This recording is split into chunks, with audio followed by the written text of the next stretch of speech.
All right, so with the way everybody they go meet President Bola Ahmed Tinubu now, with the way everybody done they loyal to Tinubu, I am not even bothered about the second term.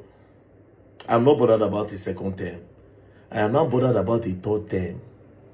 Think about it. I just saw a video of Pastor Tunde bakare where go meet Tinubu. After all what he talk about Tinubu, he still later go meet him. I think there was a place where he even said he will never call Tinubu his president.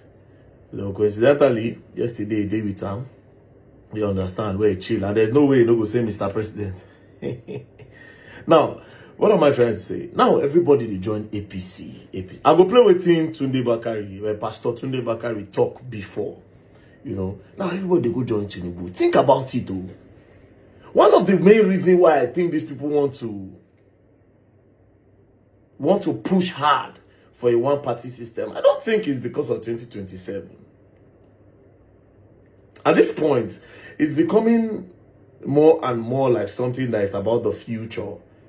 I feel like they are trying to do one-party system because guy man no go want leave power when in tenure finish. Just think about, because if it's a one party with the kind of influence he has, who won't challenge him? If not one party, who will be the opposition to challenge him when the major part, the structure, the people that have influence in the opposition are already going to join APC? You think about these things sometimes. They say, oh yeah, President Bola Ahmed Tinubu don't old. Oh man, but still on still, bro. The way the thing they go now, because at the end of the day, I don't know. But anyways, this is a picture of Pastor Tunde bakare with him. And let's play an old video of Pastor Tunde bakare. At the center of this political banditry is the motor park brand of politics, nurtured by the old brigade politicians, and in recent times by President Bola Ahmed Tinubu. Mr. President, it is through your influence that the Nigerian National Assembly has become a haven for legislative rascality. Mr. President, it's under your watch that the National Assembly has become an extension of the executive, grossly violating the principles of separation of powers and rubber stamping the whims and caprices of your office, all while singing the international anthem of psychoviolence. On your mandate we shall stand. Mr. President, thanks to your political machinations, Nigeria is now bedeviled by a captured National Assembly, the most ineffective in its checks and balances role since the start of the Fourth Republic. In 2006, the Fourth National Assembly had the audacity to reject the tenure extension bid of a sitting president. In 2010, the Sixth National Assembly summoned the courage to stand against the power hijacking cabal and restore Nigeria to the path of constitutionality by invoking the doctrine of necessity. In 2011, the House of Representatives of the Seventh National Assembly had the courage to elect its leaders, as did the Senate of the Eighth National Assembly in 2015, defying executive interference.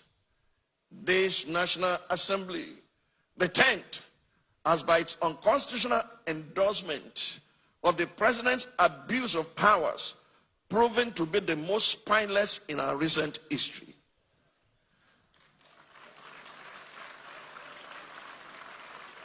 Through its actions and inactions, the National Assembly has in effect become the 48th member of the President's cabinet. While a cabinet minister by the name of Wike, is it Wike or Wike or Wakeep?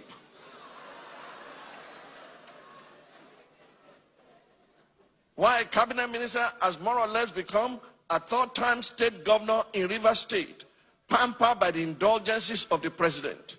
Recent events have made it clear to Nigerians that had this assembly been in place in 2006, when the third-term agenda was proposed, our democracy would have since morphed into one of Africa's lamentable tales of sit-tight dictatorship.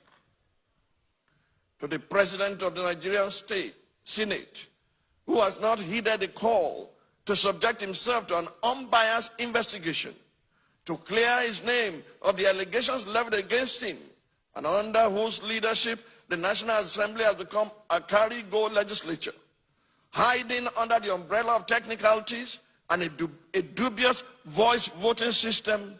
I leave you and your conscience with the words of Frederic Bessiert, former deputy of the French National Assembly. He said, and I quote, "When plunder becomes a way of life for a group of men in a society, over the course of time, they create for themselves a legal system that authorizes it and a moral code that glorifies it." To the President of the Federal Republic of Nigeria, under whose brand of politics the institution of legislative oversight is collapsing and our democracy is faced with an existential threat, I say, Mr. President, Nigeria is too delicate for this kind of politics.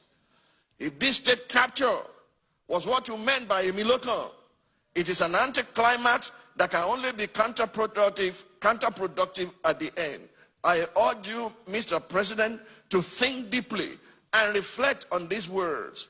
No man is wise enough, nor good enough to be trusted with unlimited power. Mr. President, please stop playing God.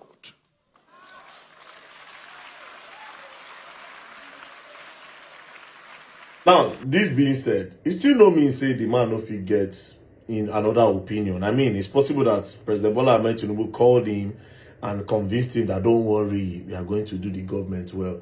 My point of making this video is never say never at the end of the day.